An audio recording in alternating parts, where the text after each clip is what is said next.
Might be a relief for some of us because we were very theoretical and very philosophical in the first panel.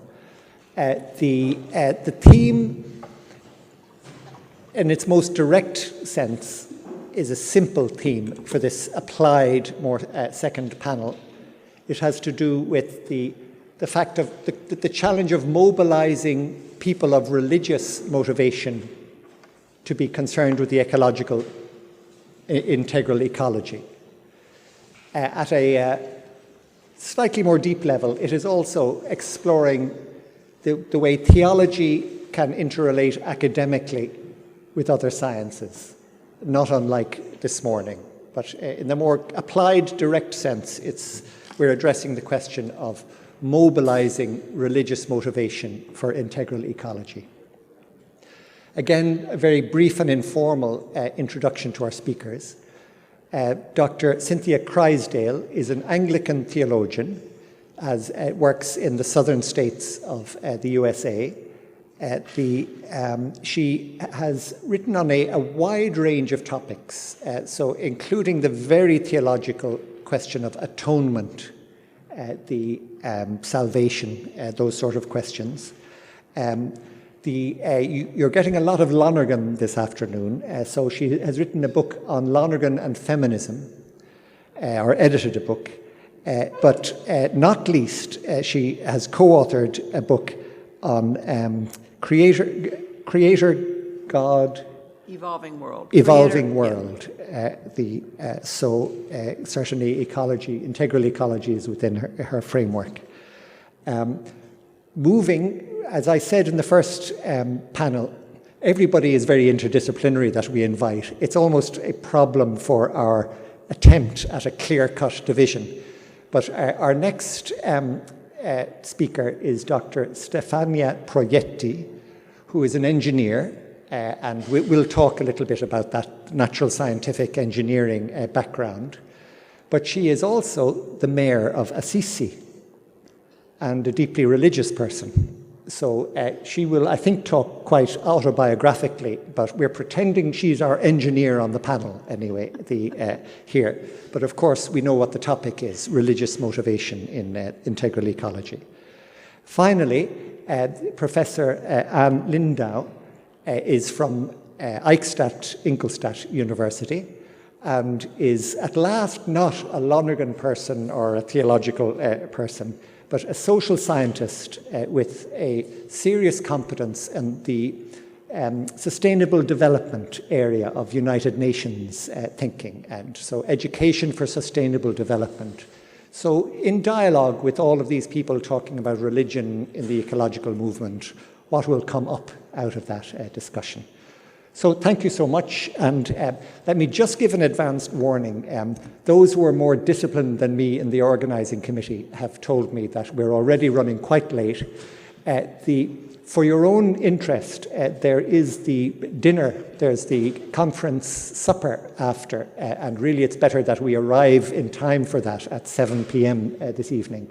So I'm sorry, I know this is going to be fascinating, but we will not have a discussion after this panel. At least we'll allow them respond to each other just a little bit, and that will be all for the time being. So thank you very much, and to Dr. Crysdale. Well, thank you very much. I guess the first thing I need to say is that I'm not Carmody Gray, as should be obvious. And so I'm thrilled to be able to be here at the last minute, but I'm also sorry that I have not participated in what's gone before. If you will indulge me, could we just take a few minutes? Ecology involves our bodies. Could we just sit straight, put our feet flat on the floor, and I'm just going to ask you, I'm not going to time it, just take 3 deep breaths. And you open your eyes, close your eyes, and I have a very short prayer at which I will conclude that. So.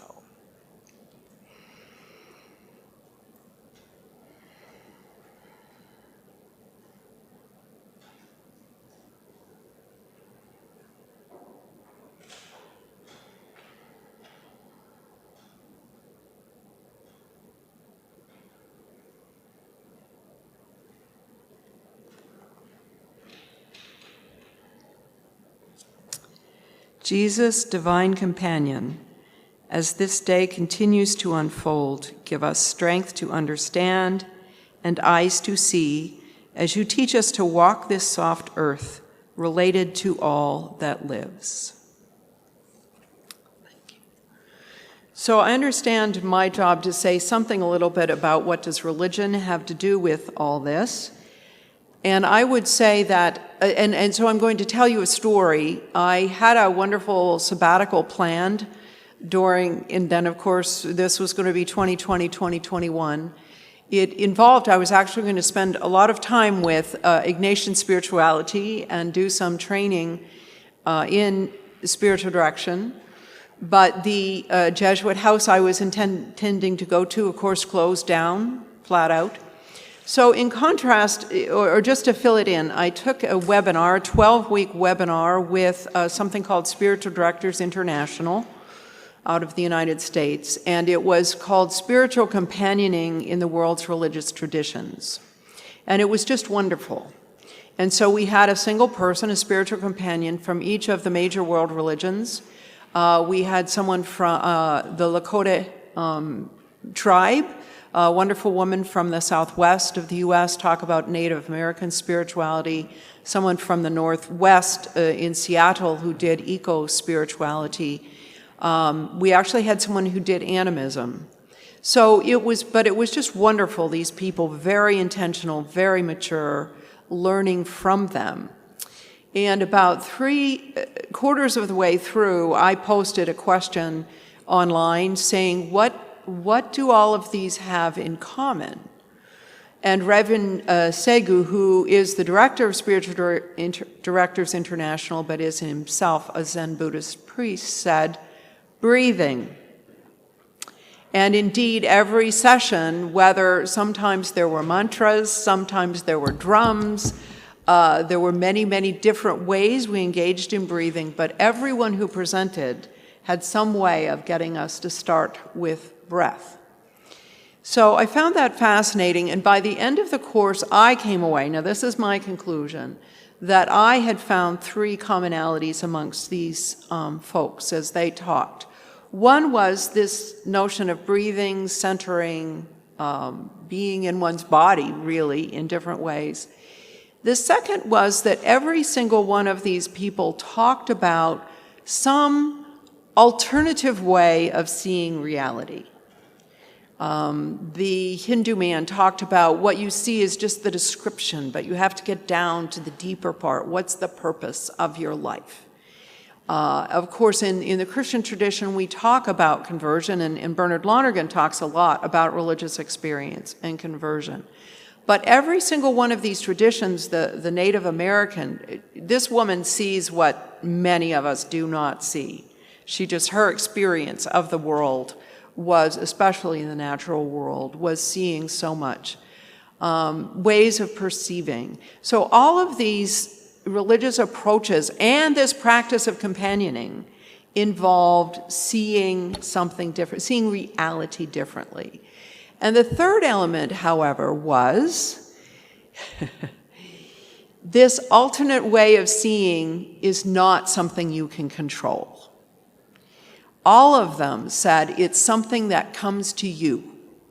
So our grace, our gifts from the last panel, these other ways of, and again, if we can couch it under religious experience, theoreticians talk about a grasp, but Bernard Lonergan talks about falling in love, falling in an otherworldly falling in love.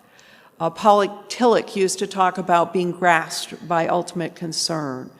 Rudolf Otto talked about the holy. So this seems to be something, some basic element of this religious dimension of life. But it also seems to be the case that this experience is not something one can make happen. And so that's the point at which this has to do with human meanings, human experiences, and then the meaning we make of it. But I'm going to then invoke this notion of emergent probability in the sense that what we do when we try to do this liminal thing, cross this border to the transcendent with a capital T. All we can do is create the conditions of possibility for those things to emerge. And believe me, as you all know, there are practitioners of religion who have the silver bullet, who say, if you just do this, if you follow these laws, if you believe in what I have to tell you, you're going to get there, whether it's salvation, whether it's religious experience. But I just want to tell you those people are wrong. So this grasp of something different is something that emerges in the world of human life. And we do and can set the conditions of possibility to make that emerge not only more often, but in more and more authentic ways. And I would also say that now in my part of my religious world, but it's also right there in Laudato Si, we now talk about ecological conversion. And I want to say that this kind of shifting of seeing the world differently, asking different questions of it, is foundational, but also something that emerges under certain likelihoods. So I think the short version of what I want to say to you today is that there is this dimension of life, homeo religioso, which must not be neglected if we are going to do this ecological transposition that is so important. So this dimension of life, in whatever form it comes, must be attended to. On the other hand, it is a matter of the schemes of recurrence, of practices, of meaning, of value, that we can make more probable, but we cannot force to happen. So it's somewhere in this integral work we need to be thinking. And so laws, that's one example. Or some of the theology developed by Dr. Hink, if I've got that name right. So yes, those are things we need to develop, but all of those facilitate. And so that's the world we're in. I'm going to throw out that word heuristic again, because what we want to be doing is looking for clues for if this authentic religious living is going to happen, it's going to look like this, and this. Don't know what it's going to be just yet, but we can have some heuristic moments of saying when it happens, it will include this sort of authenticity, this kind of attentiveness to the natural world. And so the final thing, and I still have 6 minutes. But I do want to say, okay, obviously that's just the beginning. And I'm going to invoke this goes way back in my own training, but Ninian Smart's list of 7 dimensions of religion. One of them that I've just been talking about is the experiential. But then that, and there, I used to say to my students, when people have some experience of the divine, there are 2 things about it. Number one, they'll say they can never, ever, ever explain what just happened to them.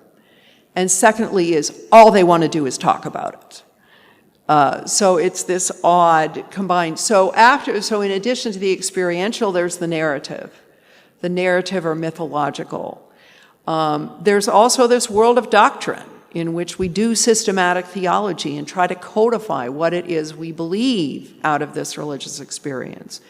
There's the world of the ethical. How do you live? How do we now live?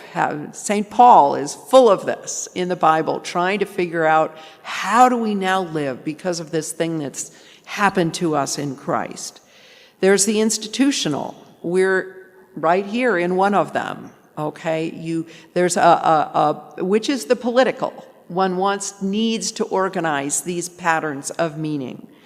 There's the material, the artistic, the architectural, and again, here we are in Rome, surrounded by tangible, material evidences of religion.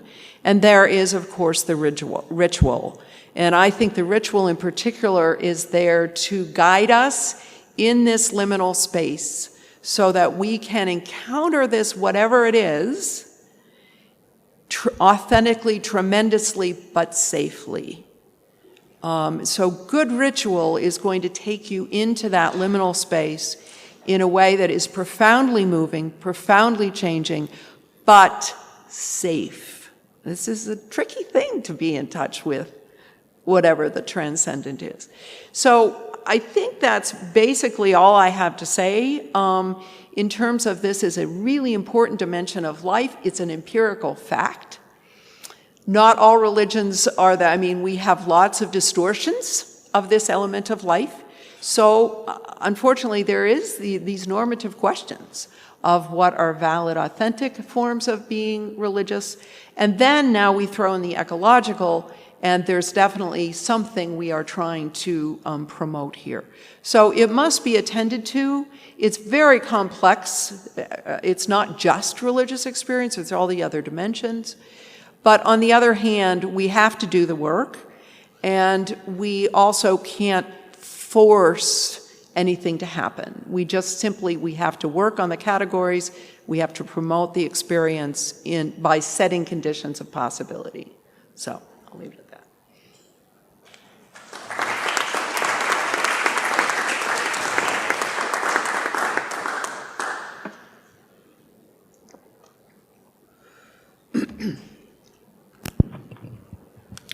Thank you, Cynthia, and good afternoon to all. I need, please, the presentation to my speech. Somebody? Okay.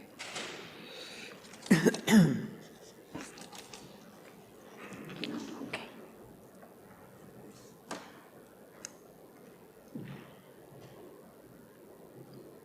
Thank you.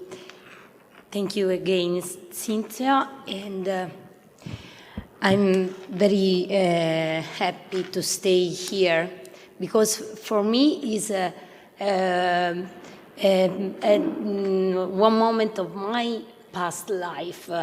This is my definition. So at the beginning of my presentation, I want to talk to you. I would like to give you some information about my life to explain why a political woman, mayor, president of province, takes part in such qualified forum to talk about integral ecology.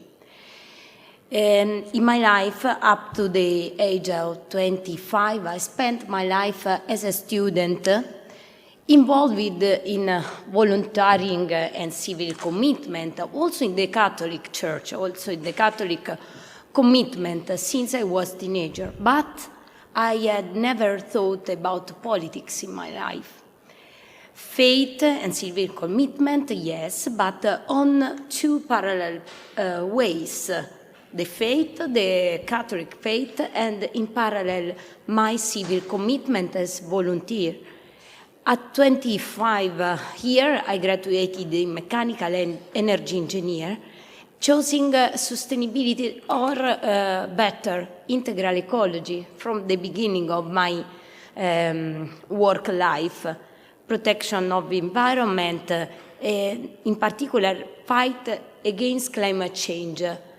For me, this began a reason of research, because I was a researcher in the University of Perugia, and work.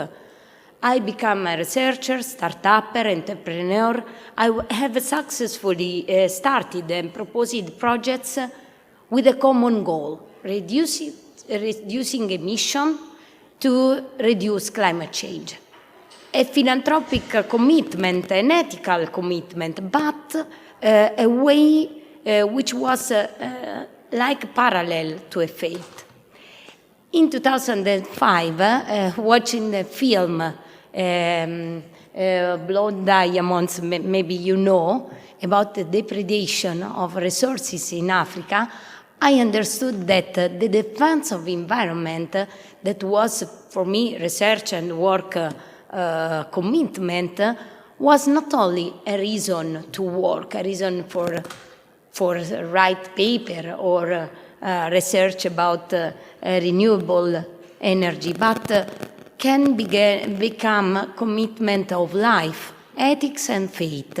Climate change is paradigmatic for every believer. The rich create it, the poor are affected by it.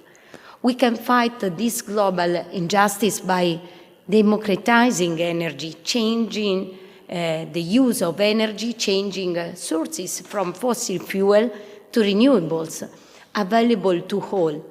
The two ways in my life, the commitment to work research and the ethical and moral and civil commitment, become one. There begins my commitment to the United Nations in IPCC International Panel, the International Panel of Climate Change, in the Fight Framework Report, the Fight Assessment Report. I was reviewer chosen by the Italian government. I was called by Asian Development Bank.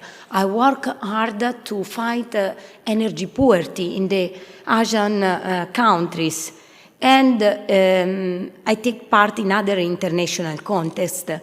I begin to work also with the Catholic Church, because I was born and I live in Assisi, and with the bishop and other people, I called the bishop, and I want to a most hard commitment of the Church of Assisi, the city of St. Francis, the patron of all ecologists in the world. And so my commitment was in the school, in cultural and social context, trying to make people understand how dignified can be a choice that comes from an individual and spread to the community in order to change cities, community, and world. In 2015, the Laudato Si was fully legitimizes my commitment in the church. But in 2016 comes the totally unexpected call to run for mayor of Assisi. I become mayor after just 20 days of a campaign, electoral campaign, with a civic list. The first time for a woman in Assisi. Since then, I have spent all my energy at the service of my city. I was reconfirmed as mayor on the 4th October 2021, the feast of St. Francis, with a mandate until 2026, the 800 years after the death of St. Francis. And today, I'm also president of the province of Perugia, as an institution dealing with all the schools of 60 municipalities. Those schools, their energy sustainability only from renewable sources, and the cultural revolution that can be activated through their over 30,000 students had been exactly the topic of my degree. So it's just a coincidence? I think not.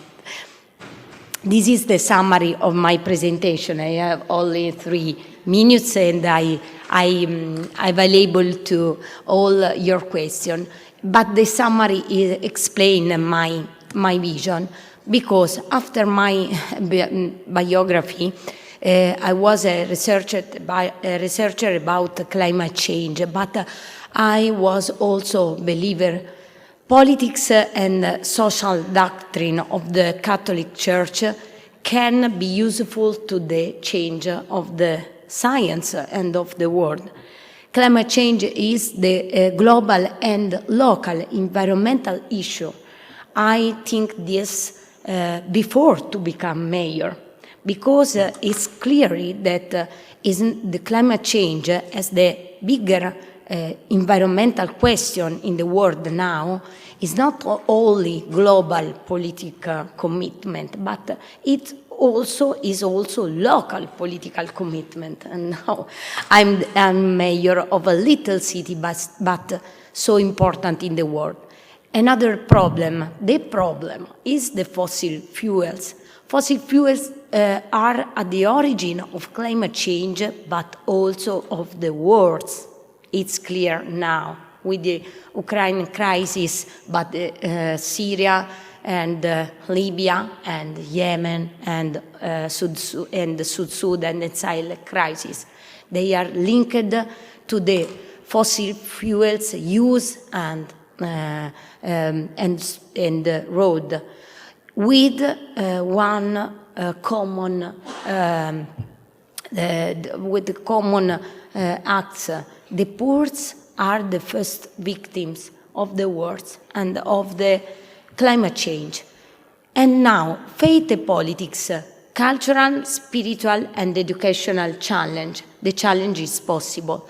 And we have ways capable of the future, good practices and concrete actions, new lifestyles for a renewed world, because political commitment is moving from words to fact, following the example of St. Francis. Only one slide, because it's it's difficult in 10 minutes. One example, the city of St. Francis is the first city in Italy on the divest movement. The movement to this investment on fossil fuel. This is only one example that a city that the manner of a city can be changed the world. This is my opinion. In the past, in many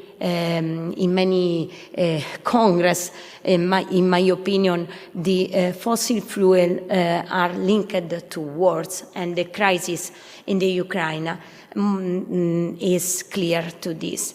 And this is a shock photo. This is important for me in the school. It was important for me in the school when I talk about the importance of the new lifestyle in a single act also for young people. Because to young people, I talk about the war linked to the fossil fuel, and maybe you can remember the photo of the baby that was born. The migration, environmental migration, is related to the poor countries and to the Syria war and other war. And on the left is my son. They are two children of the only one human family. We have to act now. We have to act in the single act as mayor of the city, as president of province, and in all level, the action of the people as dignified, because if one action cannot to change the world, 7 billion of actions can change the world. So, sorry for my presentation, not very deeply, because I don't have time. The final phrases is extracted by Fratelli Tutti, the last encyclical of Pope Francis. Pope Francis signed this encyclical in Assisi, and is very important, this phrase, for our politics, woman or man, because is an hope for us. Thank you very much.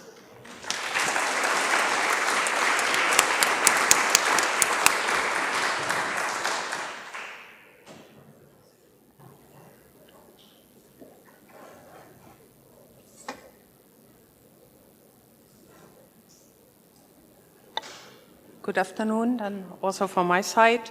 And thank you, Cynthia and Stephanie, for the very private view of the things. Thank you very much for the invitation me give to a short presentation on the concept of education for sustainable development and whole institution approach. It is a great honor for me to speak to you, and I would like to thank you already now for the conference organization, especially for Christian, my staff member. The Sustainable Development Goals, short SDGs of the UN, already mentioned several times, include a goal that deals with equality education. ESD SDG 4 and Target 4.0, Education for Sustainable Development, ESD for short, describe what is meant by ESD by UNESCO. ESD empowers learnings with knowledge, skills, values, and attitudes to make informed decisions and make responsible actions for environmental integrity, economic viability, and just society, empowering people for all genders, for present and future generations, while respecting cultural diversity. ESD is a lifelong learning process and an integral part of quality education that enhances cognitive, social, and emotional and behavioral dimensions of learning. It's a holistic and transformational and encompasses learning content and outcomes, pedagogy, and learning environment itself. ESD is recognized as a key enabler of all SDGs and achieves its purpose by transforming society. So the UNESCO, a very complex definition. ESD is an independent field of action within the framework of the SDGs because ESD is a key for solving multiple sustainability problems.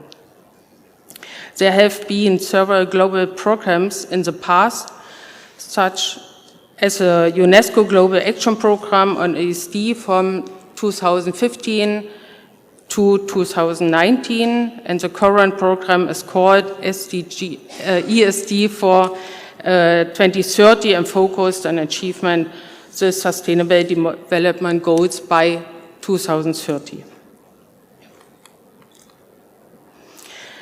In the roadmap ESD for 2030, the question is about the direction for future education to be able to solve the complex global challenge. It states, the shift to a sustainable future, we need to rethink what, where, and how we learn to develop the knowledge, skills, values, and attitudes that will enable youth all to make informed choice and take an individual and collective action on local, national, and global urgencies. For a successful society transforming, a changing pedagogy and open learning environments are needed. The learning context is orientated towards the SDGs, the learning outcomes aimed at the empowerment of people to take responsibility for present and future generations and actively contribute to transforming. In order to be able to implement the strategic development of ESD as a comparison educational concept, UNESCO distinguished 5 priorities action areas. You can see it in the pictures. Action area 1, political support. Action area 2, holistic transformation of learning and teaching environments. Action area 3, competence development of teachers. Action area 4, youth empowerment and mobilization, and Action Area 5, promotion of sustainable development at local level. So it's Stephanie. Closely related to the systematic development is a whole institution approach, which understands ESD as living what we learn. It is not only about education in the narrow sense in the teaching of universities. It is also about the creation of the political commitment of ESD and sustainability in the universities, as well as the creation of structures at the individual institutions for the implementation of sustainability and ESD. In addition, it is about the sustainable development of the campus, facility, buildings, etc. Another field of action is the opening of educational institutions, the development of partnerships and relationships outside the university, in order to contribute to the solution of real and socially relevant challenges. Within the development and implementation of ESD, the development of competence models is connected. As an example, you can see here a model around a sense of purpose, developing and assessing competences for educators for sustainable development, we all. The color palette shows the diversity as well as the complexity of the challenge from an educational perspective.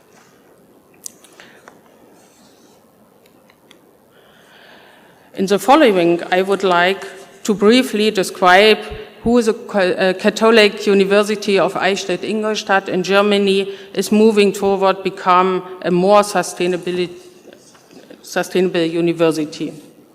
3 minutes.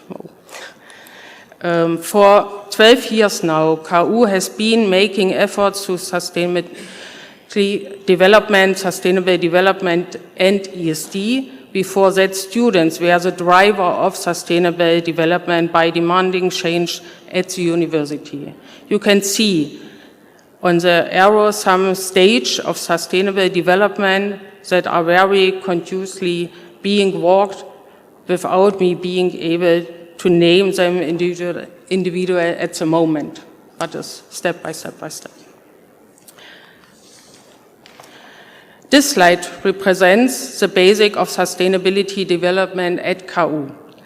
A sustainability concept, now the second, was adopted by the university management which strives for the whole institution approach at the university in 6 fields of action: governance, research, teaching, campus management, students' initiative and engagement, and transfer. In this process, an essential structure is to create responsibilities to drive and review the sustainable development process at the university.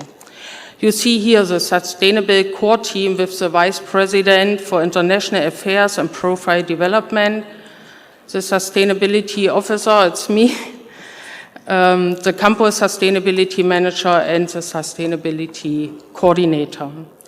The steering group, Sustainability and Fair Trade, sends representatives from all faculties and other areas, and participability develops the sustainability concept of KU. The Green Office serves as a hub in the region of Eichstätt-Ingolstadt and is used primarily by students' initiative.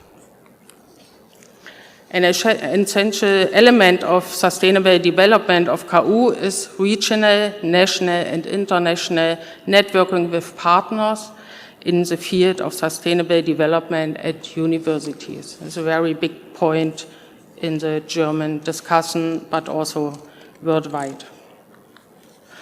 Finally, I would like to refer to the regular reporting in the form of an annual sustainability report.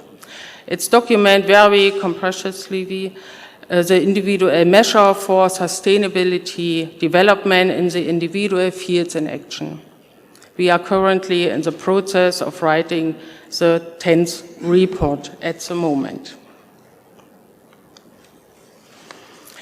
Finally, I would like to name some advantages to ESD and the whole institution approach, which can help other universities to their way to become for more sustainable institution. ESD, a content and methodological concept of education of future. Systematic whole institution approach, opening of institutions, e.g. NGOs, professional audit for sustainability development of an institute, e.g. EMAS Plus, human and financial resources, from individual activities and projects to a concept, change of perspective and learning by doing, and competence orientation and personality development and attitude. My last slide. To the connection ESD and Laudato Si. The question now is, what is the relationship between ESD and the education chapter of Laudato Si? At the moment, we are planning to investigate this question in a team with Ingrid and Simone, and maybe would like the other people, or I invite you to bring your ideas in the project. On the one hand, there are intersection of the show through the integral ecology approach. On the other hand, it should be noted that the discussion on ESD has hardly included in the Laudato Si debate so far. So I think there's a very important task to bring together those concepts in the educational field. Thank you very much.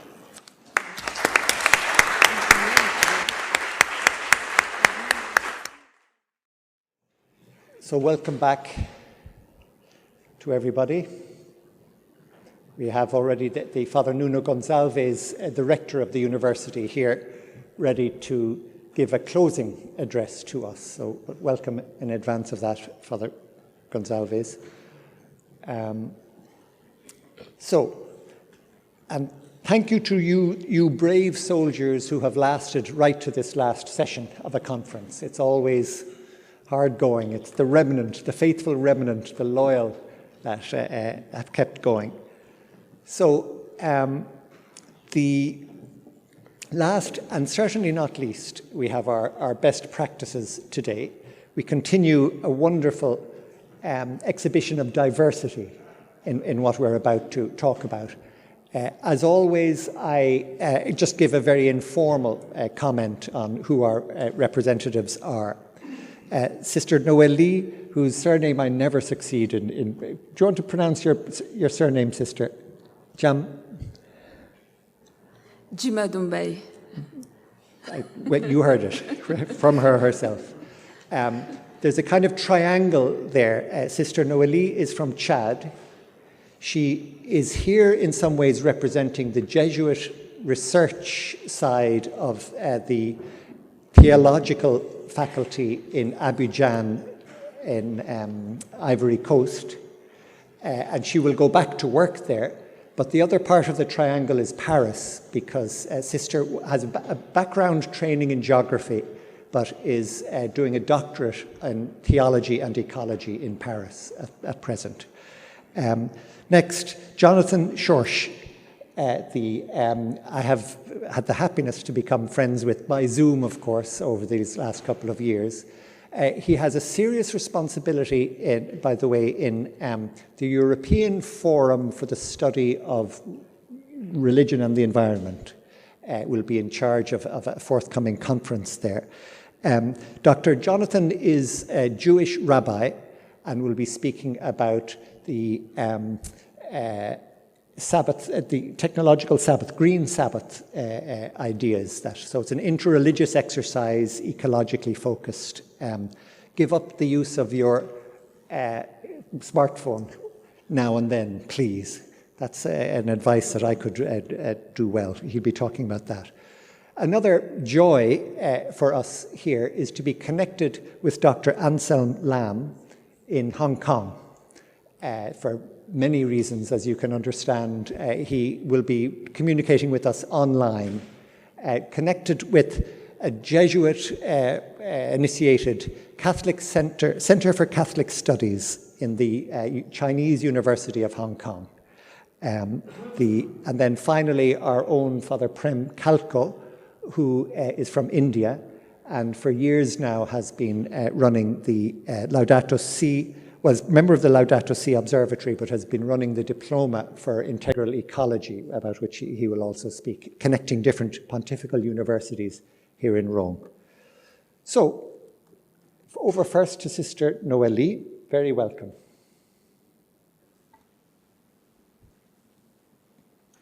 Okay.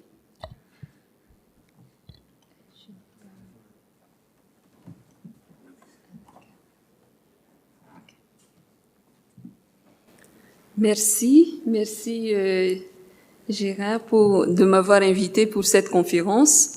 Et bonsoir à tout le monde. Je m'exprime en français et vous avez quelques slides en anglais. J'espère que vous pourrez me suivre de cette manière. Donc, le titre que je donne à ma conférence, c'est Culture, science et foi chrétienne, le défi de composer un sens commun. Donc, je voudrais vous partager une expérience, en fait, qui constitue pour moi le début de ma réflexion en écologie, en sciences sociales et en théologie maintenant. Donc, l'exemple que j'ai choisi rassemble trois aspects de mon identité.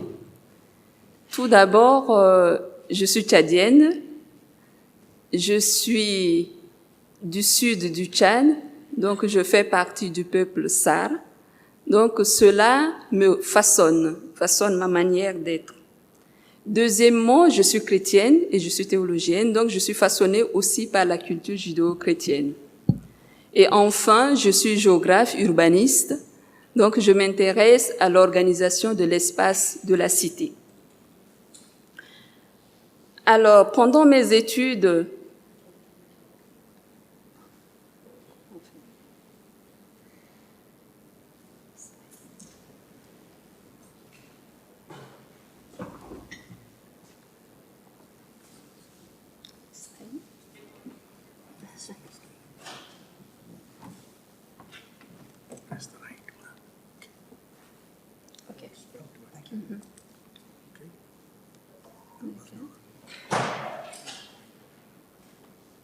Ok, merci.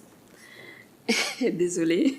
Donc, pendant mes études de géographie urbaine, j'ai été marquée par une situation de conflit qui oppose les habitants du village de ma mère au service d'urbanisme.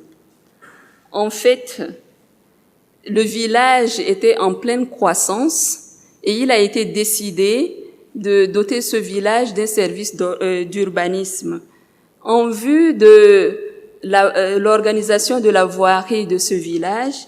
Il a été décidé d'abattre plus d'une centaine d'arbres dans le village. Cette décision, qui est tout à fait logique pour l'urbaniste, s'est avérée une grosse crise pour la population. Pour la population, en fait, abattre plus d'une centaine d'arbres est un crime qu'ils ne pouvaient tolérer.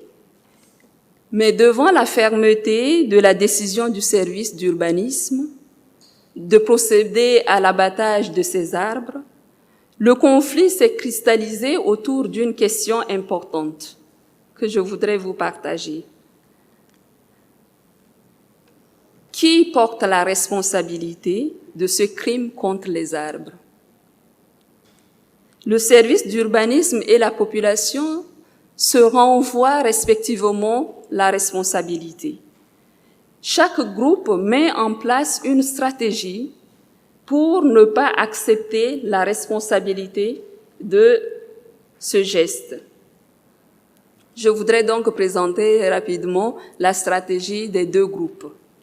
Donc, pour le service d'urbanisme, il est question que chaque arbre soit abattu par son propriétaire, alors que dans la législation, c'est le service d'urbanisme qui doit abattre ces arbres. De cette manière, le service d'urbanisme n'est pas responsable de ce geste, mais c'est plutôt la population. J'ai du mal avec... Voilà. Du côté de la population,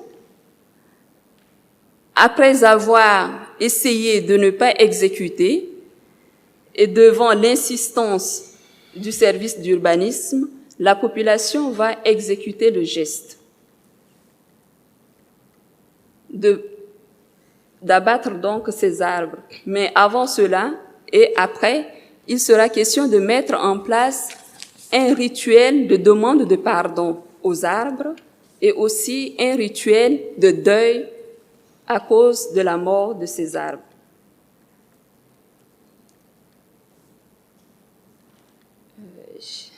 Excusez-moi, mais j'ai du mal à faire défiler mes slides.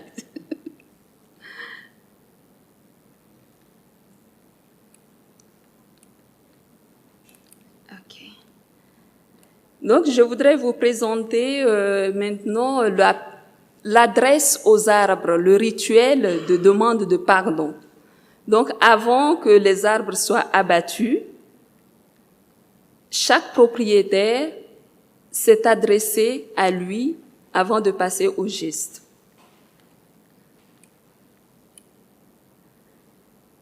Donc, voilà un peu la traduction de cette adresse aux arbres. Tu es un compagnon de tous les jours. Tu es un refuge pour moi contre la chaleur et les intempéries, une nourricière par tes fruits et une consolation par tes fleurs qui me réjouissent au jour de tristesse. Je n'ai rien contre toi, au contraire que de la gratitude. Mais aujourd'hui, les puissants m'ont chargé d'une lourde peine en m'obligeant à te mettre à mort. Je te demande pardon pour ce geste. Je voudrais que tu saches que c'est le chef de canton qui est le commanditaire de ta mort, que ton sang retombe sur lui. Voilà un peu ce que la population disait avant d'abattre les arbres. Et ensuite, il a été question de prendre 4 jours de deuil dans tout le village en mémoire de ces arbres. Alors, je voudrais faire remarquer tout simplement que les arbres, dans ce village, le rituel de deuil, pour un homme, c'est 3 jours. Et pour les femmes, c'est 4 jours à cause de leur maternité, pour honorer la maternité des femmes. Donc, en prenant 4 jours de deuil pour les arbres sont assimilés, je peux ainsi dire, aux femmes. Et les 4 jours pour symboliser la gratitude envers ces arbres pour leurs fruits, pour leur protection, pour leur hospitalité.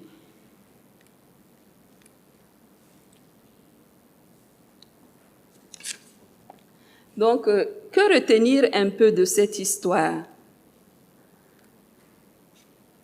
Pour certains esprits, c'est une affaire tout à fait banale. Mais pour moi, qui suis de cette culture, qui suis urbaniste et qui suis aussi chrétienne, c'est une grande question. On peut d'abord se poser la question de savoir pourquoi est-ce un crime d'abattre ces arbres? Une première réponse émane du statut de ces arbres dans ce village. Donc, dans ce village, les arbres sont considérés comme des sujets. Sujets pas au même titre que les humains, mais ils sont quand même des sujets. Ils sont des compagnons, ils sont des refuges, ils sont des nourriciers, ils sont des consolateurs, et ils portent la mémoire de ce village. Et ce qui est considéré aussi comme crime, c'est la violence avec laquelle on les a traités. Donc, abattre plus d'100 d'arbres dans un même village le même jour, Cela constitue pour la population un massacre, et on pourrait même dire une persécution contre les arbres. Et la population estime que cette destruction est disproportionnée par rapport au besoin d'avoir des rues bien tracées. Il faut se dire que ce village est à 80% chrétien, donc catholique et protestant. Et pourtant, les villageois n'ont pas recherché de ressources dans la foi chrétienne pour résoudre ce problème. Ils se sont plutôt tournés vers la culture traditionnelle qui provient de la religion traditionnelle. Les ressources pour résoudre ce problème viennent plutôt de la religion traditionnelle. D'où ma question. Comment le christianisme, donc la foi qui est bien présente, la foi chrétienne bien présente dans ce village, peut permettre de résoudre ou pas ce problème. Je voudrais simplement revenir sur les questions éthiques et théologiques que pose cette situation, en particulier l'adresse aux arbres. Il est question de la responsabilité du sang de ces arbres. Il est aussi question de demander pardon. Et j'estime que ce sont des questions éthiques et théologiques. Et cela me donne de faire écho avec le procès de Jésus. Donc, je voudrais simplement vous présenter rapidement ce petit tableau en référence avec Matthieu 27, 24, 25. Donc, d'un côté, les villageois qui disent « Je te demande pardon ». De l'autre côté, Pilate qui prend de l'eau et se lave les mains. D'un côté, le chef de village qui est le commanditaire de la mort de ces arbres, et de l'autre côté, Pilate qui dit « Je suis innocent du sang de cet homme ». Et enfin,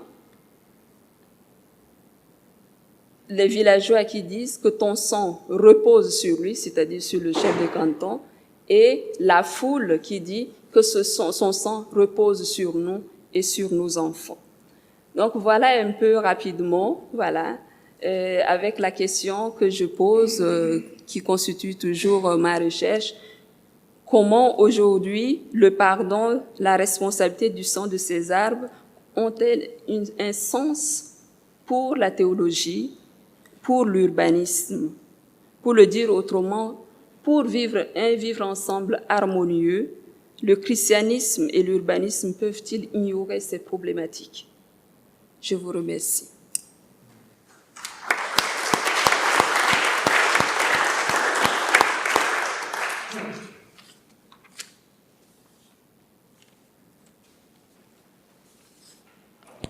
Okay. Can you all hear me? Can I get the... I hope it works. Okay, hopefully this will work for me. So, yeah, I'm waiting. So I'm honored and delighted to be here. Thank you for Father Whalen for thinking to invite me. For better or worse, I am not a rabbi.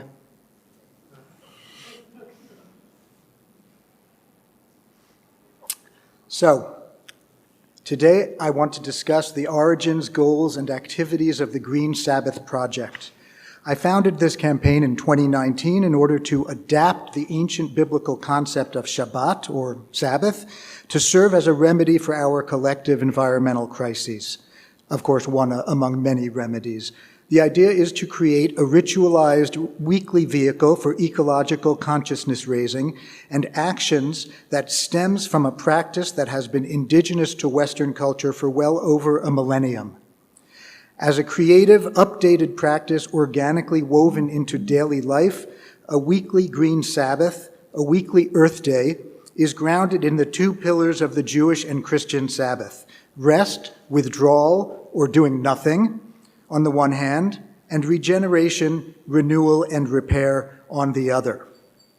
And I'm actually quite happy with how well, even though I think what I am about to say may be provocative for many of you for different reasons, which I hope is good, which I hope is the case. But I'm very happy with how this fits into so many of the panels that have already happened and what so many people had to say.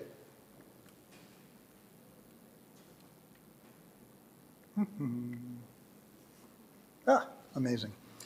The biblical and rabbinic idea and practice of a weekly day of rest emerged from a holistic spiritual ecology. As described and, of course, as idealized in the Bible and rabbinic literature, early Israelite and Judean rabbinic societies are now understood to have been indigenous societies, regardless of actual geographic origins. And they were grounded in an eco-theology devoted to the intertwined well-being of land and people, a quasi-animist trans-species community opposed to internal socio-economic inequality and the empires of the region. The rabbis of the Talmudic era forged from the biblical practice a ritualized temple in time, a phrase that comes from the modern thinker Abraham Joshua Heschel, whose main theme was and remains avoiding the manipulation of nature for one day a week. Already in the biblical text, the Hebrew Bible, we are told that this commandment to cease from working is not only a metaphysical, spiritual matter. Sabbath rest is not just required because God wants it. It is not merely beneficial to humans. The world needs its rest, as Leviticus tells us explicitly. The trans-species community of living beings, work animals for instance, cannot be pressed constantly. The social hierarchy, whose differentiation between those at the top and those at the bottom results from human behavior, cannot survive endless demands. The Bible connects the weekly Sabbath to the 7-year cycle of the sabbatical year, regarding which we are told explicitly that the land itself desires to rest. In certain respects, then, this cultural system acknowledges that the natural world has a voice, and we are not free to ignore it. The spiritual ecology implied by the biblical Shabbat was expanded by the rabbis. Basing themselves on the biblical text and oral tradition, the ancient rabbis saw in the Sabbath day not merely a symbolic reflection of God's resting after having created existence as we know it, nor as a mere metaphorical form of imitatio Dei.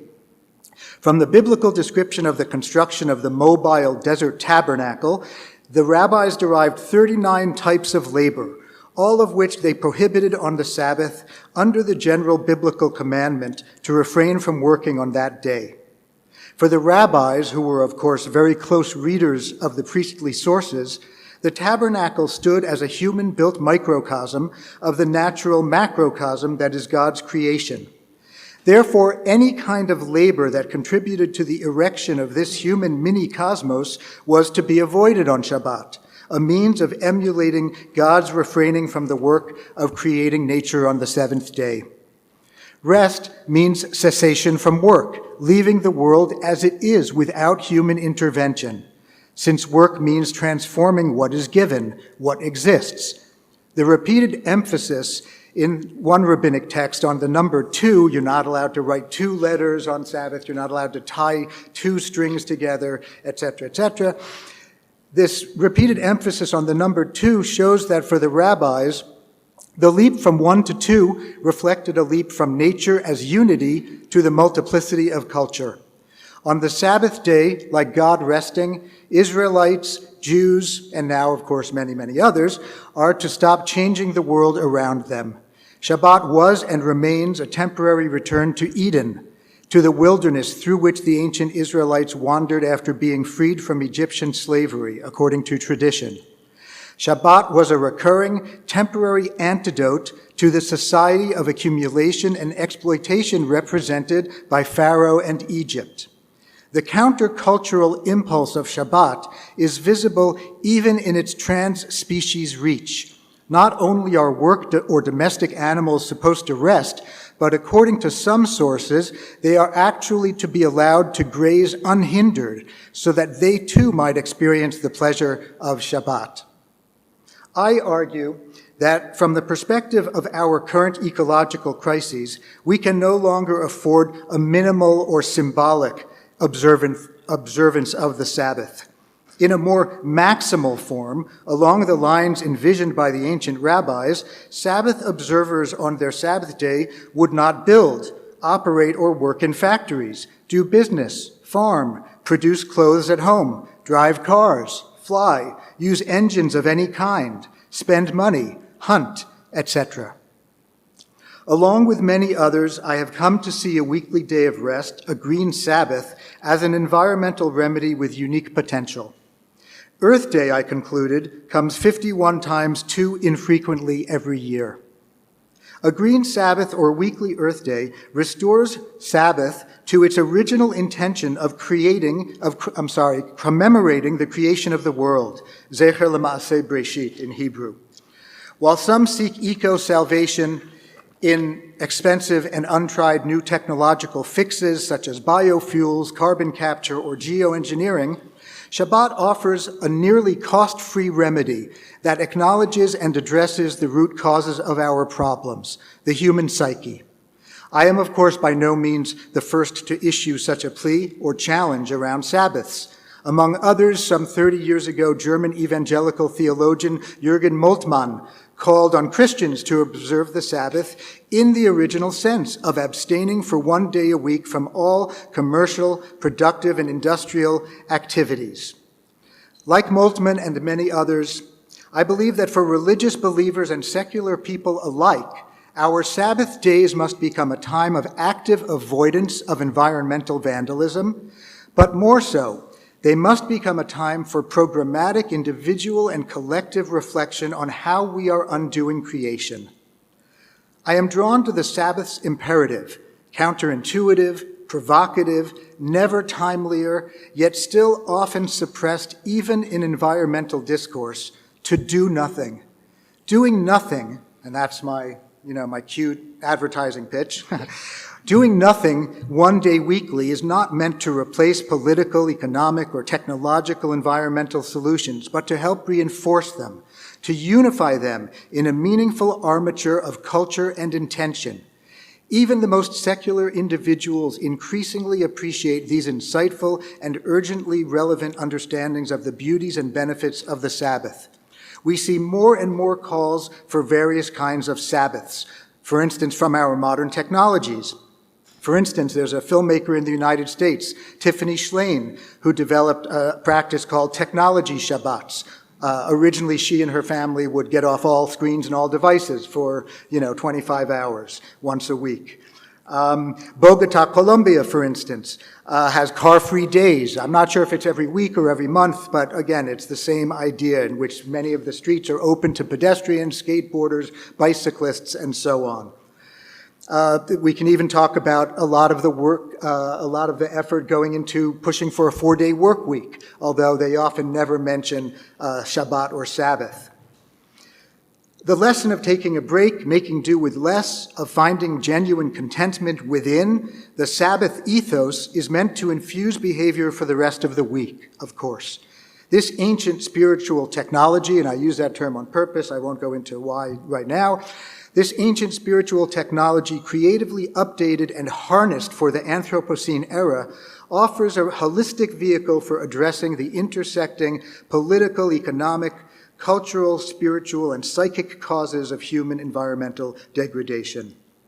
The Green Sabbath, or a weekly Earth Day, appeals to me for many reasons. The cosmic and trans-species design of Shabbat challenged comfortable and dangerous anthropocentrism. Shabbat compromised a recurring inoculation against human dominionism, a reminder of cosmic balance, serving as a weekly little death in line with Buddhist emptiness teachings. Without darkness, we kill sleep. Without silence, we cannot hear. Without stillness, we might die of exhaustion. The very fact that this practice is indigenous to Judaism and Christianity, and the fact that it is mostly the West that has caused so many of these environmental problems, makes me think that a mass movement of Sabbath keepers, And again, I am really not promoting this in any orthodox fashion or in any particularly religious manner, but I think there's a real fittingness to that. Let me just finish up here, since my time is up already. And so we have many suggestions for practices, and again, I really am trying to speak both to secular people, but also religious people, for very different purposes, which again I will not go into right now for obvious reasons. Okay, here's some artwork that we commissioned, as it were, from different artists, and we have them available on the website so people can print them out and use them. Let me just finish with one more paragraph. A weekly Green Sabbath or Earth Day properly practiced as radical intervention and not mere lip service balances self-restraint and voluntary withdrawal with joyous celebration of contentment, delight in pure being. It offers a weekly interruption of the suicidal economic fantasy of infinite growth, a weekly divestment from fossil fuels, a weekly investment in family and local community, a weekly bit of rewilding, a respite for both humans and other than humans, and a ritualized forum for meditating on how we want to live. As Greta Thunberg has reminded us repeatedly, we already know what the solutions are for our environmental crises. Green Sabbaths could provide a recurring greenhouse for incubating the required collective consciousness and willpower, the ultimate renewable energies, to make the solutions reality. Green Sabbaths could constitute both a model, but also a foretaste of an ecologically sane world to come. And with that, I wrap up, and I end with a plea that the Catholic University and the city of Assisi will see fit to join in conducting a real-time experiment of introducing Green Sabbaths. And that is really my goal now that COVID has ended, to really get communities, neighborhoods, municipalities to actually take on this practice. And I'm happy to talk further about what that might look like. Thank you so much.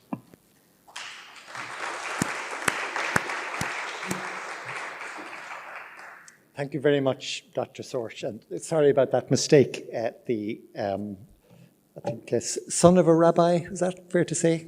Son and grandson. Yes. But that's yes. okay. Worse mistakes have We happened. exchanged life stories, but I missed some of the details, obviously.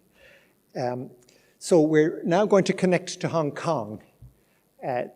So just to, says he with his fingers crossed, of course, but Dr. Anselm Lam, I've had the honor of visiting Dr. Anselm. The efficiency of our technical team are just wonderful. It's a mystery to me. So welcome, Anselm. Thank you. It seems you're so can close. You hear me? Yes, we can hear you and see you. You do not see us, I suppose, no? No. No, okay. Anyway, the sound is very good. Why don't I let you introduce yourself, Dr. Anselm, and proceed with your 10-minute talk. Okay, thank you, Professor Whelan. I'm Anselm Lam. I'm the director of the Center for Catholic Studies at the Chinese University of Hong Kong. And our center is sponsored by the Hong Kong Jesuit community since 2019. And so we took up the justice and reconciliation as our theme of the coming of the first 5 years. And so that's why the ecological concern is one of our main research projects. And so I'm so humbled to be invited to share what we are doing in Hong Kong and share with you about the development of the ecological awareness in Hong Kong and also in the Catholic Church. Can you see the PowerPoint? Yes, we can. Okay, thank you. Yeah, Hong Kong, as you may know, is a developed metropolitan city, and the great drive of the economy in Hong Kong is the consumerism, the great spirit of the capitalist. And so the natural environment has been regarded as something to be dominated and utilized for the welfare of human beings. So I put year 2015, the launching of the Laudato Si as a threshold between our development of ecological awareness in Hong Kong. So there is a survey on the ecological awareness of Hong Kong people has been done twice in year 2000 and 2008 by the Center of the Study of the Asian Pacific to see the development of the ecological awareness in a decade. In both year 2000 and 2008, 86.1% of the respondents agree that the damage of to Hong Kong's environment thus far has already taken a toll on future generations. However, when asked to choose between environmental protection and economic growth, in 2008, only 44.6% of the respondents selected the former, but the figure was already higher than the 38% in year 2000.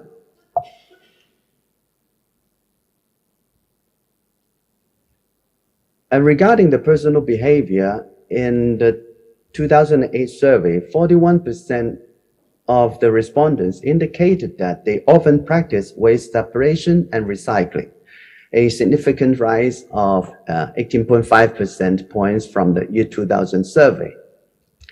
In year 2000, over half of the respondents indicated that they often reuse plastic bags, and the figure rose to 69.1% in 2008. And you see, the figure shows that is not too bad, right? Around 40% of the respondents are aware of the urgency of the ecological crisis. How about in the Catholic Church? Father Anthony Jiang, you see that, a diocesan priest, has spent a lot of effort to promote green culture in the church since the 80s. He is the icon of the green movement in the Catholic Church so far. He founded the Center of Catholic Messengers of Green Consciousness in 1989. With his colleagues together, they promote the vegetarian diet in the church, also in the society, and breastfeeding. And Father Jiang uploaded his Sunday Harmonies done from the ecological perspective on Facebook, on his website. And also he published the Chinese translation of the message for the 1989 World Day of Peace by St. Pope John Paul II in 1997. And how about the Catholic Church in 2015? The diocese collaborated with the Diocesan Commission for Justice and Peace, organized different lectures, forums, during that year to promote the messages of the encyclical. And also the Green Messengers, they all formed Catholic vegetarian diet groups, and also formed the Catholic breastfeeding associations. And one of the contributions they did is preparing the teaching material of ecological awareness for Sunday schools. And also the different parishes, try to form the Catholic Ecological Concern Group during that year. And I want to draw attention to the Franciscan friars. Brother William Ng, he is an architect. Before joining the congregation, he also very devoted to develop the eco-spirituality and hold the eco-retreat for the people, and is well accepted in the diocese. And also the Diocesan Commission for Justice and Peace organized different activities in the season of creation. And I want to say a few words, about the situation in mainland China. After the launching of the Laudato Si, a conference was organized by Professor You Bin from Minzhou University of China in 2017. And the presentation, the articles have been published in the Journal of Comparative Scripture in 2018. But after that, we find only few articles or activities on Laudato Si in mainland China. And I have talked to friends in different universities in Beijing and in Changchun, and they haven't heard anything, about the response to the Laudato Si in religious studies field in China. And coming to the 2020, a new public opinion survey by the Public Opinion Research Institute found that, we can see the development. Only 16% of people interviewed thought climate change was more significant in impact than livelihood challenges, economic downturn, and health deterioration. But don't be so happy, because although 84% of respondents said that climate change will hit future generations with negative impacts, few are expecting to be affected by climate consequences in the immediate or near future. Fortunately, as high as 84% claim that very often they practice energy saving to reduce carbon emission in the past years, followed by using more public transportations. So we see that this new survey done in 2020 showed that the increased ecological awareness and the willingness to change personal behavior in Hong Kong. But how about the situation in the church?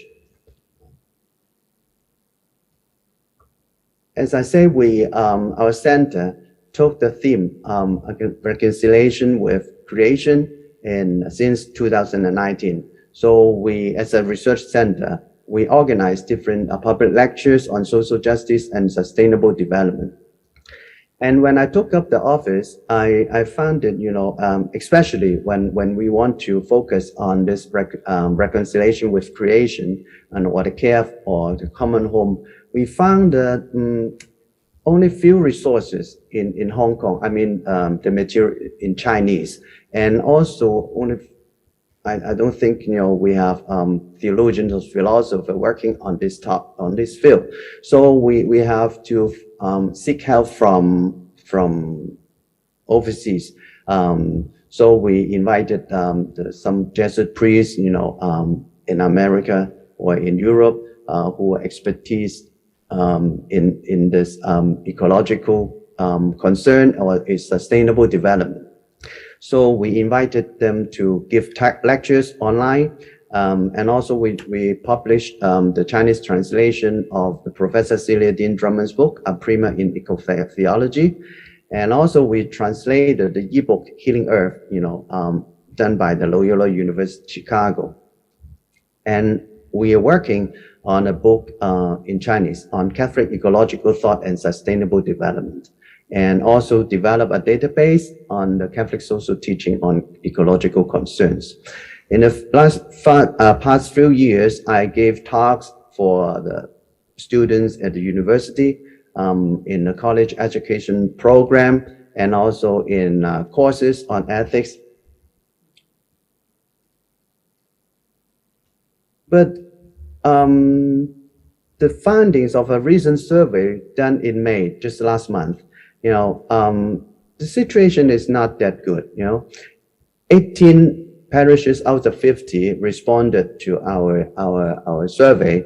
Not many responses, we think, because of the recent opening of the church after the lockdown for 3 months, and people are busy with other, things, rather than, to pay attention to the survey or the ecological concern. And we found that only 2 parishes have ecological concern groups. And they have organized, or they want to organize different activities related to ecological awareness.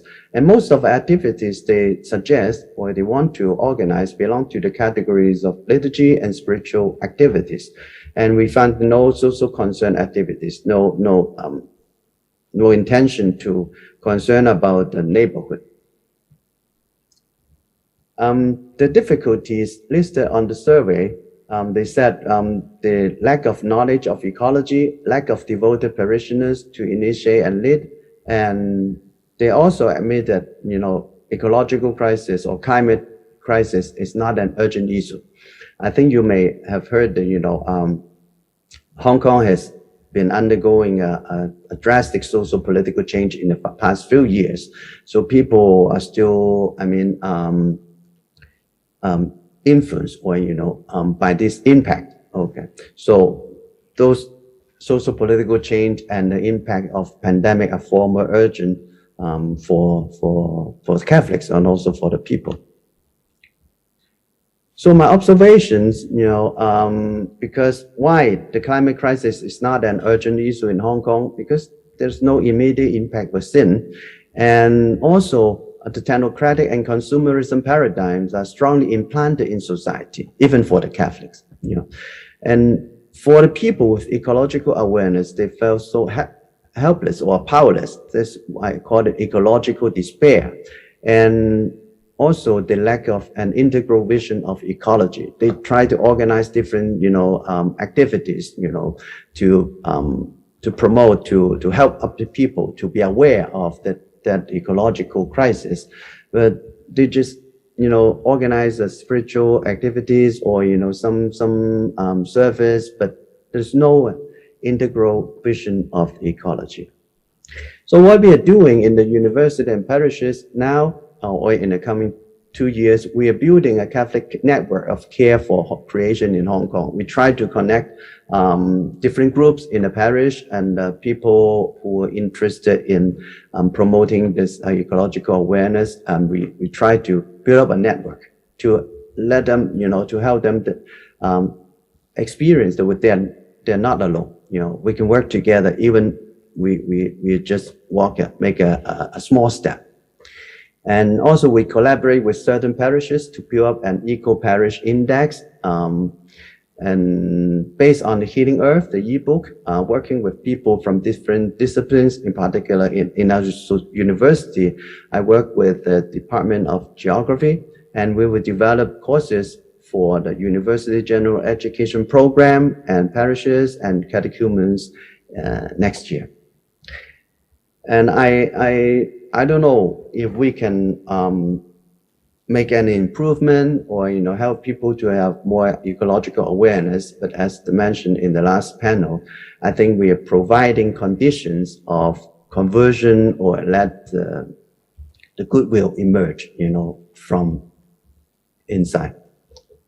Thank you.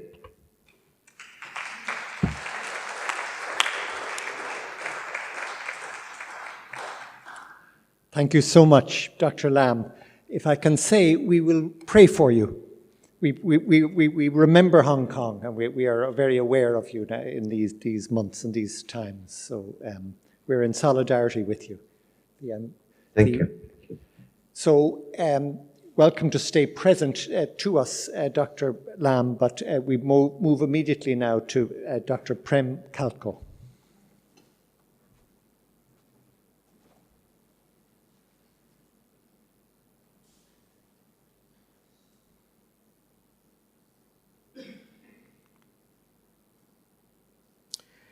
So I'm going to showcase the education from the joint diploma in integral ecology. We have already completed 5 years, and I start with the words of Laudato Si 2209, which is an educational challenge. I start with saying what are the ecological educational challenges. I would put the people in 4 categories, and then we'll see what are the challenges. First group, those are ignorant. They have no idea why no rain in monsoon season, why there is untimely rain and flood, why there is temperature rising.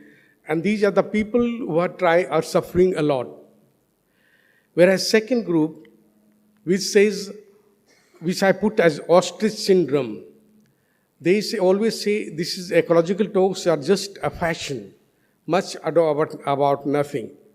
And this is what I'm saying, let us not go far. My own colleagues here in Gregorians, they say, these ecological talks are just a fashion which will disappear with Pope Francis.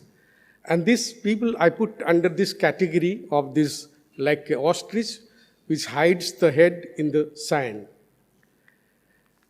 And third group is Titanic Fallacy. That is, all will say that nothing will happen, and science and technology can resolve everything. And we remember in 1912, what had happened with with Titanic. They said nothing will happen because science is more powerful than anything that can happen to Titanic. The last group, those who are perceptive, diligent, those are aware, active, and creative. Not to praise, but I'm putting two groups just to emphasis on this point. First group is our own group. We have inaugurated here, and we are moving already, we have completed 5 years. And then second group, just for example, I'm putting our own conference here, international conference that is going on. And it is a mode of educating people, creating awareness. And so, how we have started this joint diploma?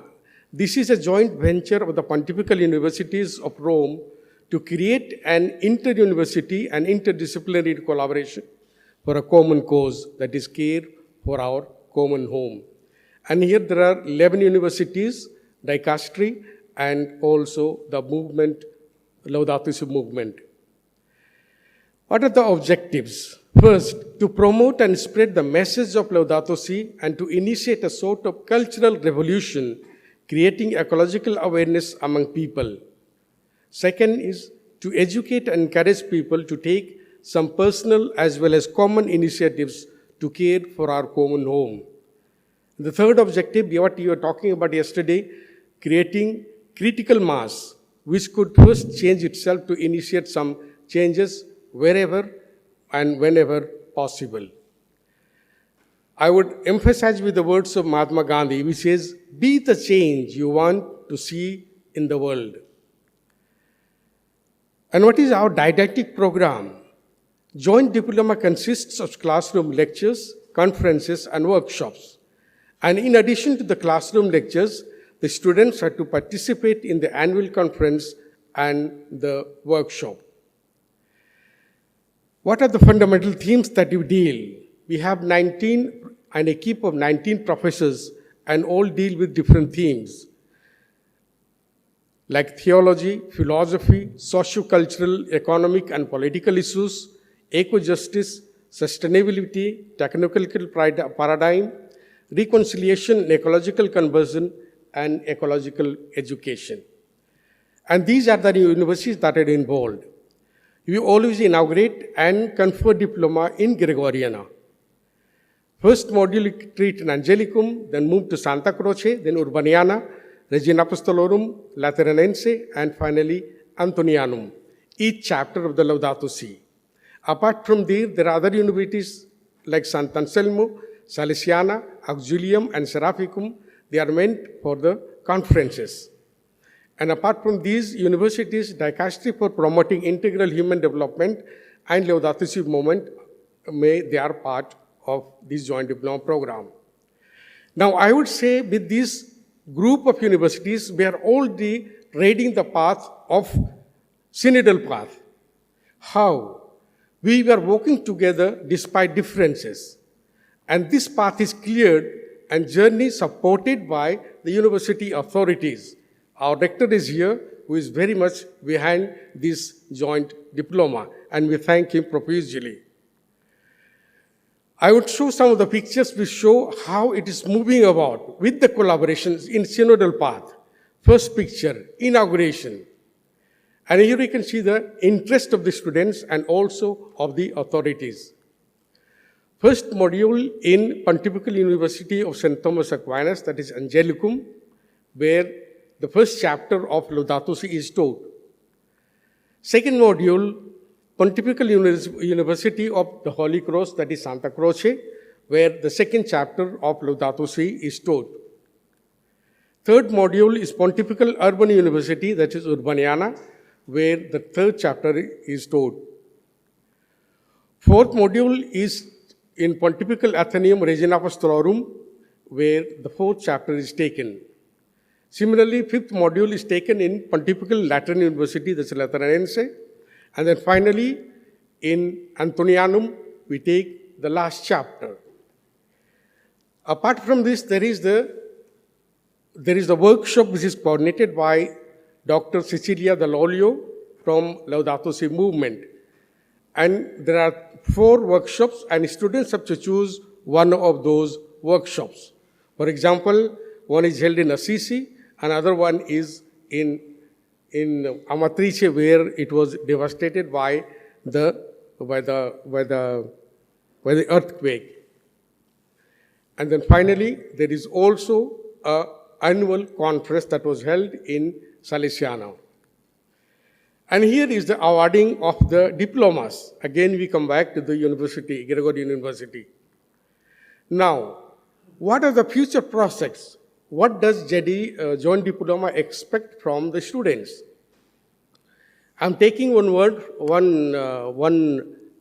from Laudato Si 2015, which says, if we want to bring about deep change, we need to realize that certain mindsets really do influence our behavior.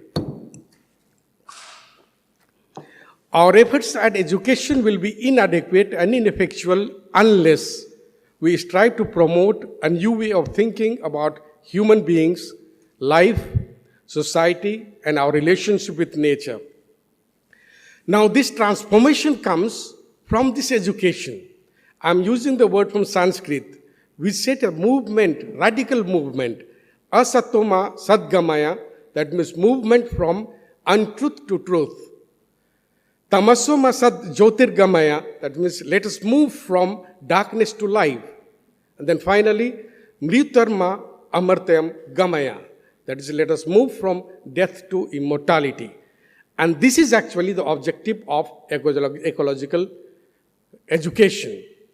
And totally new way of thinking, acting, reacting, and relating for the integral well-being of human community and the entire creation.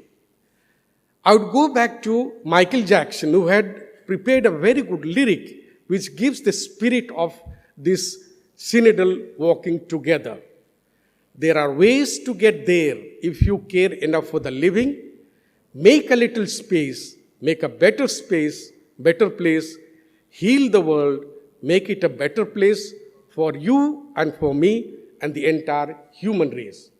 And this is the spirit that we are trying to transmit to the students of the Joint Diploma. And then ultimately, the words of Pope Francis himself, in union with all creatures, we journey through this land seeking God. Let us sing as we go. That means let us go with a hope of a better world, where we can heal the world, make it a better place for you and for me and the entire human race. And then finally, some questions for further reflections. Ecological education opens up the doors to see the reality of ecological crisis, to create awareness, to inspire and encourage to take action. And then 2 questions. The international conference that we're having here is an integral part of the ecological education. My question is, will our reflections, sharing, and discussions remain on intellectual or academic level or go a little further? And I'm fascinated by the metaphor given by Dr. Christine. I'm going back to that.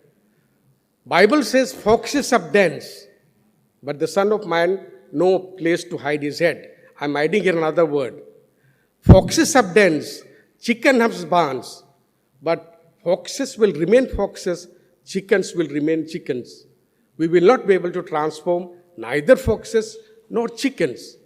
But can our effort, can ecological education make foxes more diligent? Can chickens be empowered? Thank you.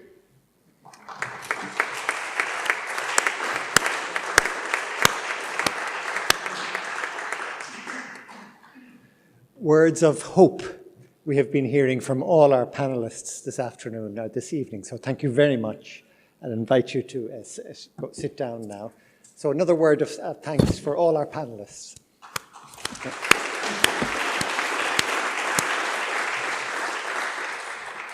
I should say our best practice presenters. So the wheel has turned full circle.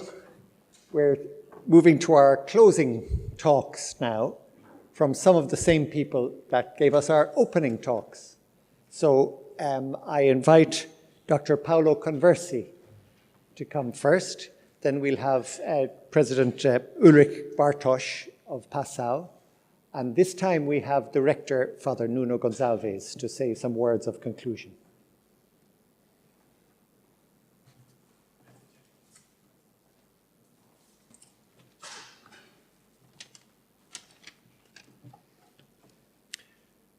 Thank you, Father Jerry, Rector, and dear friends.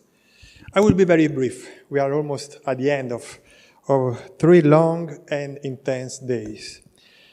I don't think I have to add some other input, no, since it was a truly rich conference, 3 very intensive afternoons.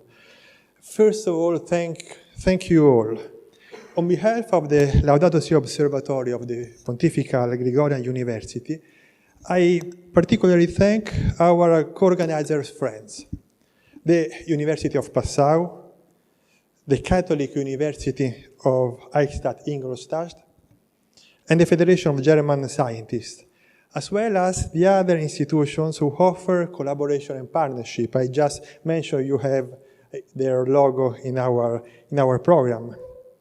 The Pontifical Università Javeriana, the Loyola University Chicago, Fordham University, the Universidad de Costa Rica, the Joint Diploma in Integral Ecology, Laudato Si Research Institute, Campion Hall of the University of Oxford, the Theology Institute of the Society of Jesus in Ivory Coast, the Center for Catholic Studies of the Chinese University of Hong Kong, and the Potsdam Institute for Climate Impact Research. Thanks also go to those who contributed financially to the success of this conference, and in particular, again, the University of Passau, the Fischer Stiftung, Mael Stiftung, the Catholic University of Eichstätt-Ingolstadt, and the Bavarian Research Alliance. It's a long list of institutions which show the interest and commitment of all of us in favor of integral ecology through a transdisciplinary approach, complex but necessary endeavor. This is a methodological challenge, the connection between disciplines. We have this kind of approach, which is what we try to do in this day, connection of different disciplines. We try to do it in 3 afternoons, starting from one discipline and making the other discipline in dialogue with all the other disciplines. During our meeting, we had many ideas put on the table on which to continue to work. Counterbalancing fragmentation, orienting technology, reflecting on power and on different kind of balance, promoting a new economic through also based on a new humanism, safeguarding global commons in our common home. And our common home itself is a global common, guaranteeing the universal distribution not only of goods, but also of the fruit of our ingenuity, universal distribution of our ingenuity, of our fruits. Tackling despair through hope. Now, we often hear about the despair. Climate change is one of the main issues that can put our future in trouble. And tackling despair through hope, through seeds of hope. As I mentioned at the end of my introduction, quoting Prof. Francis, seeds of hope to keep until. The hope of peace and justice, the hope of beauty. We also, today, we listen about beauty. The hope of goodness, the hope of social harmony. These are just some of the many ideas that have emerged and which require renewed collaboration between all of us through a network that we hope will continue to bear fruit. This is just the beginning of our collaboration. Thank you.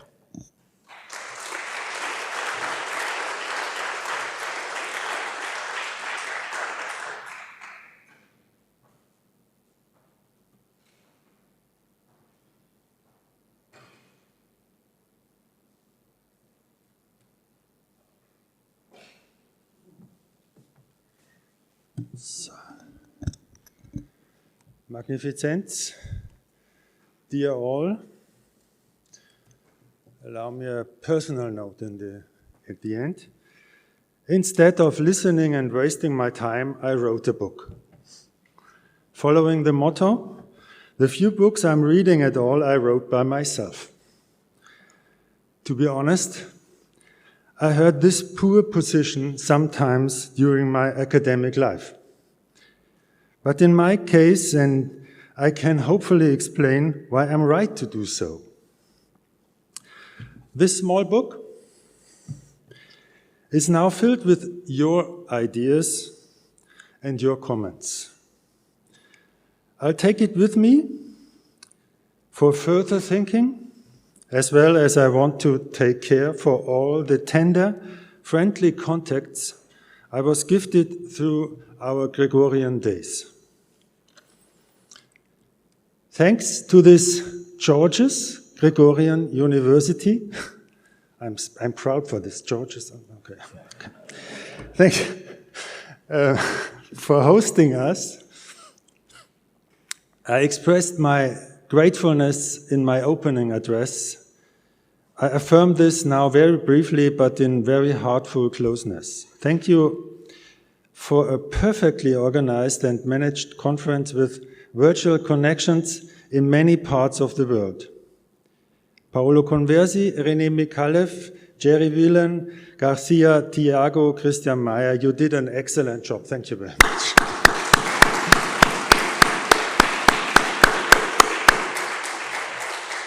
And thanks to all of you excellent speakers and discussing participants.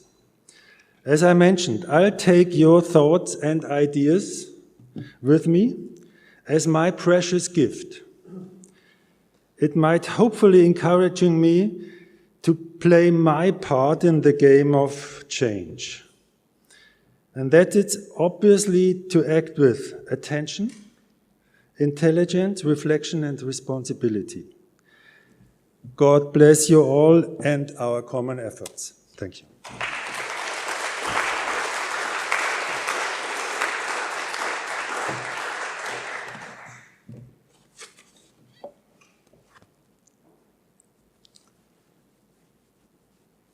I apologize for coming only at the end, so I don't have a book with the notes. I am very happy to say a few words at the end of this conference, a conference dedicated to integral ecology and to the transdisciplinary approaches that enable us to reach a holistic worldview. My words are primarily of congratulations and gratitude, especially for the collaboration showed by the different universities and many other institutions in this conference. Collaboration on such a vital theme, integral ecology, is urgent, and so it is only right that we rejoice at the cooperation that has manifested itself in the preparation and conduct of this conference. It has made possible the convening of a great variety of experts in very different disciplines. It has also allowed the presentation of good practices in a sharing that has enriched all the participants. Transitioning to integral ecology is a complex task, as declared in the presentation of the conference by the organizers. We all agree that it is also urgent. Urgent because the survival of the planet and of humanity itself is at stake. Therefore, it is not an optional task, not just for some. It is a shared responsibility, and I thank you once again for your commitment and your magnificent example of collaboration. The Pontifical Gregorian University has been honored to host this conference and is committed to continuing to make its contribution in accordance with the specificity of the disciplines that are the subject of our research and teaching. Again, many thanks and well wishes for your work. Thank you very much.